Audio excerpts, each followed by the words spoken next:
because if you start looking at what are the possible crops that would be very comfortable around floody environments, you should start thinking around things like the arrowroots, the ndumas. They like a bit wet environments, but also not wet for a long time. But also we are getting to know that these are runoff, surface runoff waters, which mean they can stay there for a day, 2, 3 days, then they disappear. Unless if it is taking a whole month, it's all flooded, then that becomes very difficult, even for Nduma itself.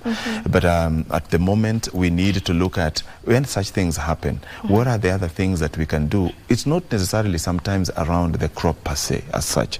You can take advantage of that situation, that this is here, we have reeds working, we have papyrus working. Do we therefore take advantage of other crops? You can actually plant cash crops, not necessarily food crops. Then it gives you money that you can now use to buy the crops that were not able to grow within your environment.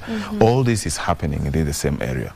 So the discussion can span around looking at not necessarily now crop that we eat, but probably even the cash crops. There are some sugarcane that can be strengthened against a lot of water, and using a lot of water also means that there must be a mechanism within the cell and the plant that is allowing it to release that water, so that that water is not diluting its system.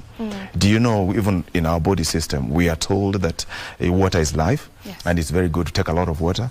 But do you know, again, if you take a lot of water, you have a disease that is called, psychogenic polydipsia, which simply means that your blood system is getting too diluted, such that even the electrolytes are diluted. And remember, there is an electoral system, the firing system of the nerves. Then if it is overly diluted, then you are also not going to function very well. Remember, that is water that we are told is life.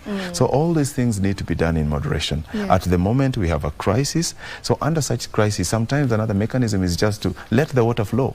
Because there was a lot of preparedness, we had already thought about this, it will happen. Now the thing is, we can now use our food reserves that were there earlier on to cushion us during this period that we can't manage the water. But eventually, we just need to profile this country very well, like we usually do, and then make sure that we start even warning the people early enough that, hey, we are seeing the rains are coming, we expect you to move.